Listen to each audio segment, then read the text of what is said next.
Again, when Jody and I were on vacation, on Sunday morning we were able to worship with the Broadmoor Church in Nashville, Tennessee, which is where Kevin and Shannon Stinson, formerly members here. In fact, Kevin's here visiting with us today along with a couple of his kids. We got to attend there that morning, and I got to hear a young preacher, probably about the age of Jordan, by the name of Conrad Harkrider, preach that morning. And he preached from Luke chapter 15. And at the end of that lesson, it made such an impression on me, I thought, I'm going to beg and borrow and steal that one too. So today is a day of begging, borrowing, and confessing. But Conrad did an excellent job in developing this, and I want to take some of those thoughts, and there were some things he said that made an impression on me I'd never thought of before, and so I want to develop this parable. I know it's a time-worn parable for us. I recognize that when I begin reading verse 11, you're going to be able to quote down through verse 32. But what I'd like for you to do with me this morning is stay with me and look at this through the fresh eyes that I was able to see because of this young man a few weeks ago. Let's read beginning in verse 11. Then he said, a certain man had 2 sons. And the younger of them said to his father, Father, give me the portion of goods that fall to me. So he divided to them his livelihood. And not many days after, the younger son gathered all together, journeyed to a far country, and there wasted his possessions with the prodigal living. But when he had spent all, there arose a severe famine in that land, and he began to be in want. Then he went and joined himself to a citizen of that country, and he sent him to the fields to feed swine. And he would gladly have filled his stomach with the pods that the swine ate. No one gave him anything. But when he came to himself, he said, How many of my father's hired servants have bread enough and to spare, and I perish with hunger?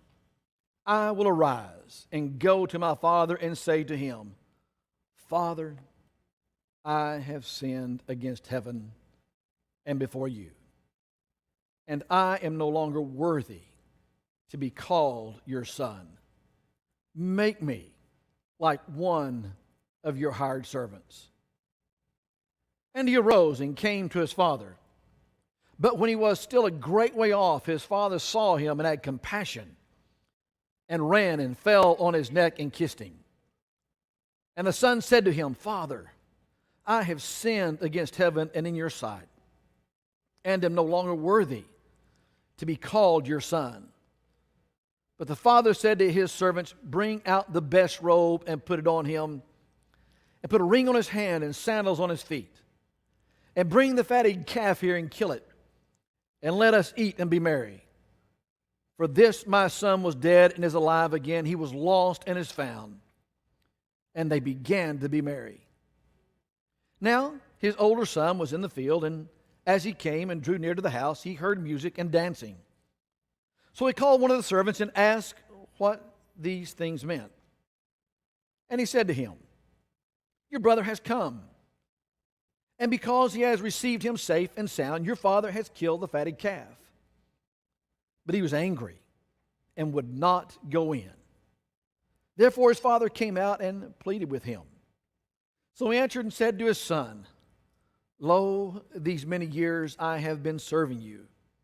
I've never transgressed your commandment at any time, and yet you never gave me a young goat, that I might make merry with my friends. But as soon as this son of yours, who has devoured your livelihood with harlots, you killed the fatted calf for him. And he said to him, Son, you are always with me, and all that I have is yours. It was right that we should be merry and be glad, for your brother was dead and is alive again, and was lost and is found. The mere reading of that parable is profound and meaningful on its own. When you think of God, how often do you think of God as our Father? Our Father. To say Father speaks of a relationship, doesn't it? In fact, it's not just any relationship. It speaks of a special relationship. I tell you, in my life, I have many men that I would consider fathers, but I only have one father. Paul will speak of Jesus or God as our Father in Ephesians chapter 1. Jesus, in instructing his disciples how to pray, said, "Our Father who art in heaven." Our Father, not our Creator, yes. Not simply our Lord, yes. But He is our Father. When we think about this parable, I always think about it from the perspective of the younger brother, the father, and the older brother. And then we'll come back to the beginning. First of all, when we think about the younger brother, we go back to verse 12. And the younger of them said to his father, "Father, give me the portion of the goods that falls to me." So he divided to them his livelihood. And not many days after, the younger son gathered all together, journeyed to a far country, and there wasted his possessions with prodigal living. The first thing we see about this son is that he is unrestrained. In fact, the statements that this young son says, in verse 12, he says, "Father, give me the portion of goods that fall to me." An inheritance only comes, generally speaking, after someone is deceased.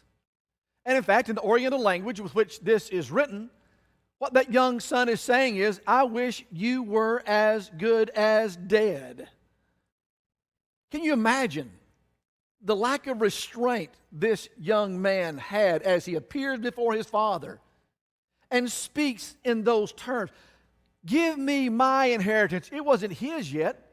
His father's still alive. And he's in essence saying, "You are as good as dead to me. Give me my inheritance." This young man wants restraint. He can buy what he wants. He can go where he wants. He can be with whoever he wants. He can get in any time he wants. He wants all restraint thrown off. There was an advertisement several years ago regarding a particular brand of beer. It said, "This is the beer that will help you get rid of no, and you can be free of no tonight." Hashtag whatever's up. I'm not sure I understand what hashtags always mean. But what that simply means is this is the way you can have freedom. You can have your no. How many times is it that, not just young people, how many times is it that we're tired of rules, we're tired of restraints, and what we want is we want to throw off those restraints because we want things our way, we want to do it our way, we want the company we want to have. This young man is unrestrained. In fact, look further at his lack of restraint. It says, "And not many days after the younger son gathered all together, journeyed to a far country, and there wasted his possession with prodigal living. But when he had spent all, there arose a famine in the land, and he began to be in want." What happens when the lights go out? What happens when the money runs out? What happens when the friends depart because the money has run out and the lights have gone out? What happens when the unrestraint turns into poverty?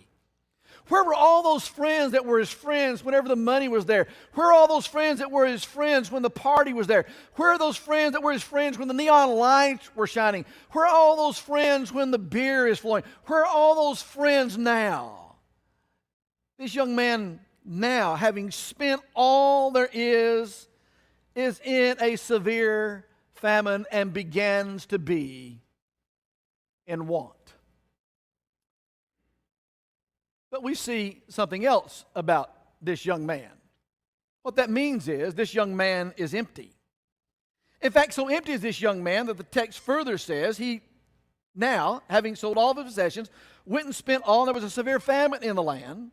He began to be in want. Then he went and joined himself to a citizen of that country and sent him to his fields to feed the swine. I'm not sure we appreciate what is taking place here because we don't have the kind of, heritage or economy or mindset that the Jew had. But for a Jew to have, number one, been in the presence of swine would have been heinous. It would have been an abomination. But now here this young man is so empty with his lack of restraint that now he has made his living and his bed with swine.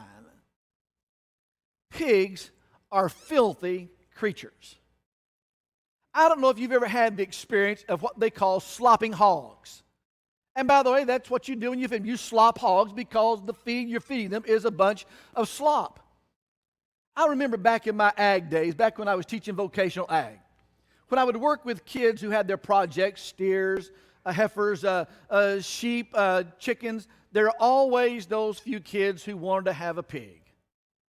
And when it came show time for county show, you take that pig to the washing area and you wash that pig off, which is an event in and of itself. And then you try to take that now washed pig back to its stall, but there's one thing a pig will always search out. That pig will always find a mud puddle. There's nothing more than a pig likes than a fresh sty, and that's a contradiction of terms in itself. And now here's this young man who in famine is now empty. And now he has stooped to the lowest level. Stooping to the lowest level, empty, he now has what? He now is making his living among the pigs and with the pigs, and he's now cheek to jowl eating with the pigs.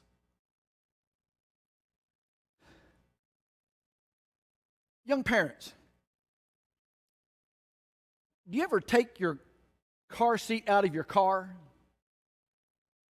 And when you take your car seat out of the car, what do you often find under that car seat? All manner of debris, all manner of crumbs. And maybe along the way you've given your child some fruit, maybe something like a grape. And now then you remove that car seat, and it's been so long since you've moved that car seat, that grape now looks like a raisin. And now then your child, as you've brushed it out on the ground to clean the seat, your child is down there on their hands and knees picking the grape that used to be, now is a raisin, eating the grape. And you say, quit that. Get out of there. Have you ever had your child crawling, learning to walk, and as they go through the house, they find that cherished bowl of dog food? And they stop and they eat the dog food, and you find them eating the dog food and you push them away? That would be sanitary compared to what this young man has stooped to. Here this young man finds himself empty. He finds himself in want. In fact, verse 16 says, he would gladly have filled his stomach with the pods that the swine ate, and no one gave him anything. But the third thing about this young man is, he is penitent. It says in verse 17, but when he came to himself, he said, how many of my father's hired servants have bread enough and to spare, and I perish with hunger? I will arise and go to my father's house and say to him, I have sinned against heaven and before you, and I am no longer worthy to be called your son. Make me like one of your hired servants. We're not told how long this took place. We're not told the distance between verse 12 when he says, Father, give me my inheritance, to verse 17 when he came to himself. Did it take a year? Did it take 2 years? Did it take 3 years? Did it take 3 months? We don't know how long it was. But this young man comes to himself, and as he reflects upon his circumstances and reflects upon the circumstances that are in his father's house, he now recognizes the lack of restraint is not such a friend after all, and he sees how he could be filled in his father's house. And so he comes to himself, reflecting upon that, and says, I will go to my father's house. He is penitent. He's had a change of mind. Then we come to the second character. We come to the father. Because it says in verse 20, he arose and came to his father. When his father still was a great way off, his father saw him and had compassion, and ran on him and fell on his neck and kissed him and said, son, and the son said to him, Father, I have sinned against heaven and in your sight, and no longer worthy to be called your son. But the father said to his servant, bring out the best robe, put it on him, put a ring on his finger and sandals on his feet, and bring the fatted calf. There are a few things about this that stand out to me. First of all, when we think about the father, it says the father is looking for his son when? While he's a long way off. This father was hurting. A few of you, sadly, can experience the pain and understand the pain. This son is, not only is the father dead to the son, now the son is as though he's dead to the father. Why? Because the son's not there. He can't talk to him. He can't taste him. He can't touch him. He can't reach across the table and put his hand upon him and feel his son. His son is no longer there. Imagine the pain this father is going through. But there's something else that we see about this father. We see this father was compassionate. Here this young man comes. This young man doesn't offer any excuses to his father. When this young man comes, he says, I have sinned. He doesn't come and say, well, you raised me that way. You should have restrained. You should not have let me go. It's all your fault. You treated me this way. He doesn't make excuses. You remember when Samuel comes to Saul? And Saul tells Samuel, I have done what the Lord has told me to do. And Samuel says to Saul, how is it if you haven't done that, I can hear the bleating of the sheep in my ears? He said, well, that wasn't me, that was the people. Saul begins to make an excuse. You don't hear that out of this boy. This boy doesn't come back making an excuse. He comes back and owns up to what he's done. And now then we see, here is the father who is compassionate with his boy. And notice he says, he put the robe on him, gave him a ring, and gave him a fatted calf. There are two things this father does. Number one, he runs to this young man. He sees this young man while he's a long way off. Pause. How does he know that's his son? Let me ask you, if it were your son, would you know who it was? Every one of us would know who it was. We'd know because we've been looking a long way off and we see him coming. In the distance, we can tell that's our son there. You understand, this father ran to meet him. Running was not something that was dignified for old men to do in that day. In fact, the Bible says in the Old Testament, the only time that there was any running was when it was away from a bear, from a wild animal. And this father is running to his son. And as the son comes, the son begins to recount to the father what he has done. And the father stops him. He interrupts him, as it were, and said, wait a minute. I don't want to hear that. Stop that. Put the robe on him. Put the ring there. Kill the fatted calf. And what you find now is you find the for graciousness and the forgiveness of the father. The father's forgiveness is complete. Here this son has come and he's seen him a long way off, and the son is running. The father is running to the son. The father doesn't offer compassion and forgiveness, graciousness on the basis of condition. There's no proposition here. There are no conditions that are offered. I'll give you this if you do this. You came to me and you said to me, you wish I were as good as dead. Okay, you're going to have to earn your place back into my love. No. Everything this young man receives, he does not deserve. Here we have a picture of two things. Number one, with the son, the younger son, we have a picture of the depths and the degradation of sin. Sin always overpromises and underdelivers. It's kind of like when you go to a grocery store. Not a completely parallel illustration. It once, I recognize. But you go to a grocery store and you're going to pick out a cantaloupe. You're going to thump the watermelon.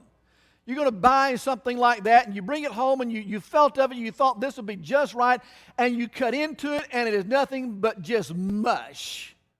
That is there. It is rotten. There's nothing at the core there. It overpromised and underdelivered. And then here is this father whose forgiveness is complete compared to what the Son has said to the Father, and there's no propositions, there's no conditions that are attached there. Give him the robe, the ring, and kill the fatted calf. From the younger son, you see the depths and degradation of sin, but from the Father, you see the graciousness. You see the mercy. We see the profound love this Father has for His Son, to open His arms and to open His home back to His Son, to welcome His Son back into His arms and His homes, even to the point of giving Him the special treasures and special meal of the day. On the one hand, we see the degradation of sin.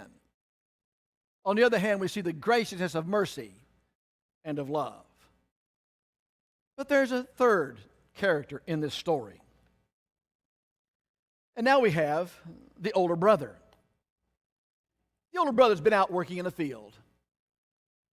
He comes home and he can hear the reveling. He sees the lights. It's night. It's dark. He hears the party. He smells the fatted calf being cooked. And as he does so, he asks the servant, "What's happening here? Did I miss the invitation? I didn't realize we were having a party tonight. I thought this was a work day." And the servant says to his brother, "Your brother who is lost has come home. He now is found." Pause. What should have been the response of that brother? Should the response of that brother have been, "I'm going to run into the house and run to my brother like my father ran to him"? No. What you have with this brother is he's annoyed. Look again at what happens here. In fact, it says of this younger son, it says that he was angry and would not go in. Therefore, his father came out and pleaded with him. Here the father has killed the fatted calf. Here's the second thing the father does. Not only runs to him, but kills the fatted calf. Do you realize that killing the fatted calf was only reserved for special occasions? You have that special set of china in your house that you only use for serving special guests. It's not everyday cookware. It's not everyday dishes. It's reserved for birthdays. It's reserved for parties. It's reserved for weddings. It's reserved for anniversaries. That's what a fatted calf was reserved for. In fact, when you go back to the Old Testament, you find that Abraham tells Sarah, "Go and kill the fatted calf." Why? Because they got 3 visitors. But who do those 3 visitors turn out to be? Those 3 visitors turn out to be 3 angels. Go kill the fatted calf because we have special guests who are here.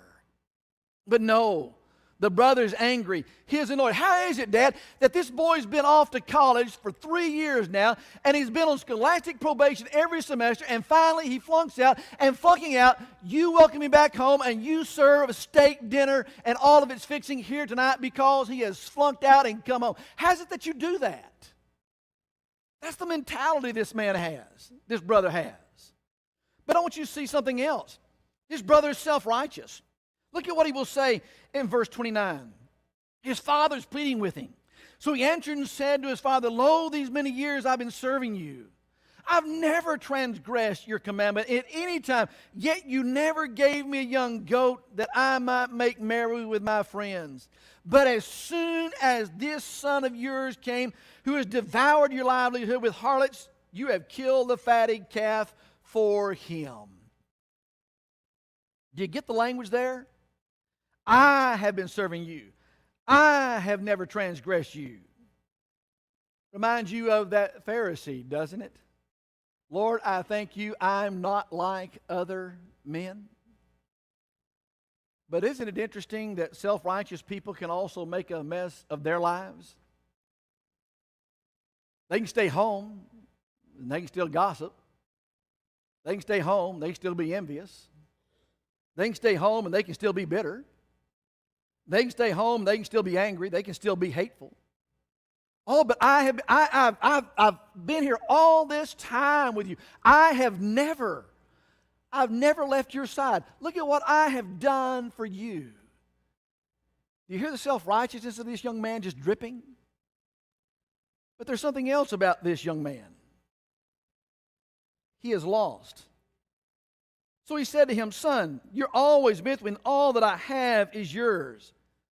He pleads with him to come in. The man stayed home, but the man is lost.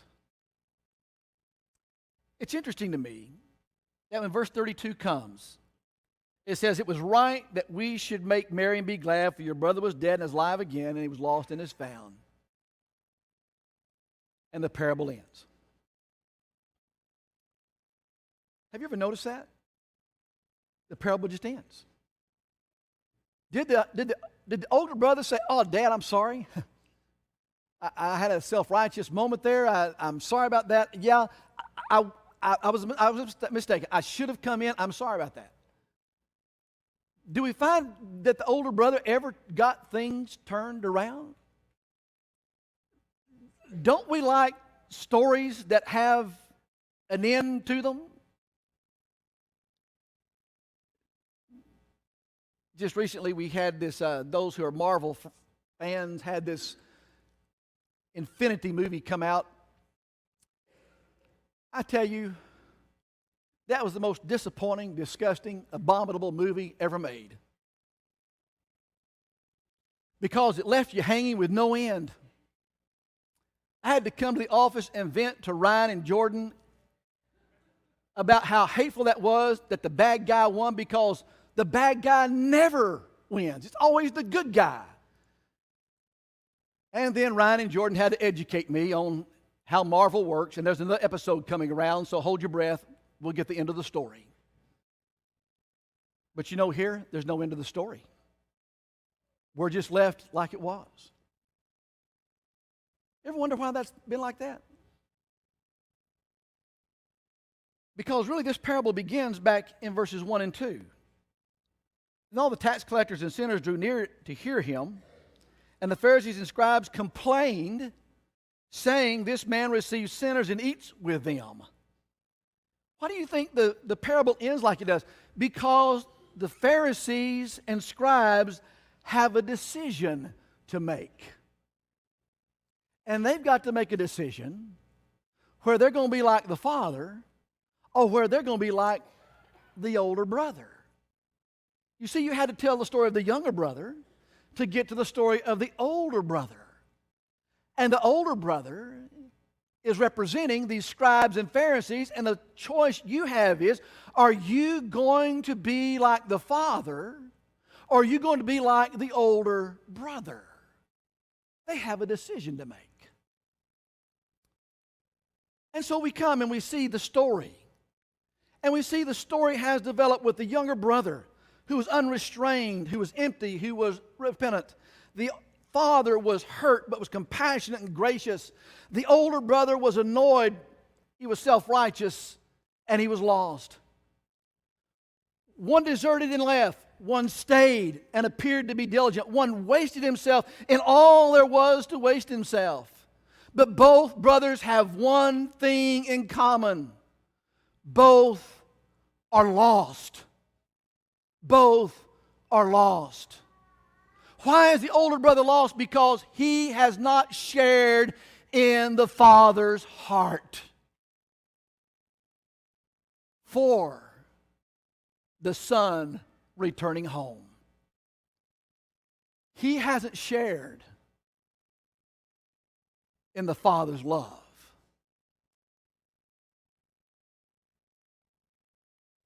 Sing this song with me, will you?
His wounds have paid our ransom.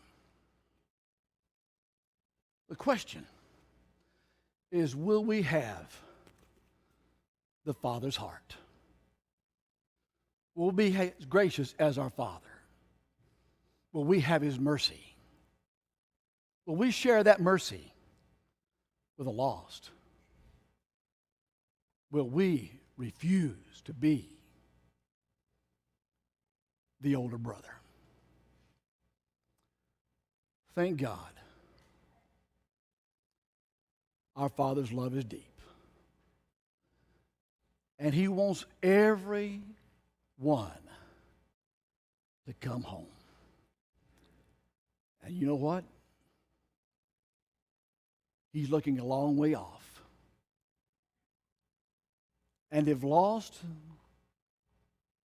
we come to ourselves, He will run to meet us because He will say, "This, my child, was lost and is found," because He knows who we are. Come to the Father's love while we stand and while we sing.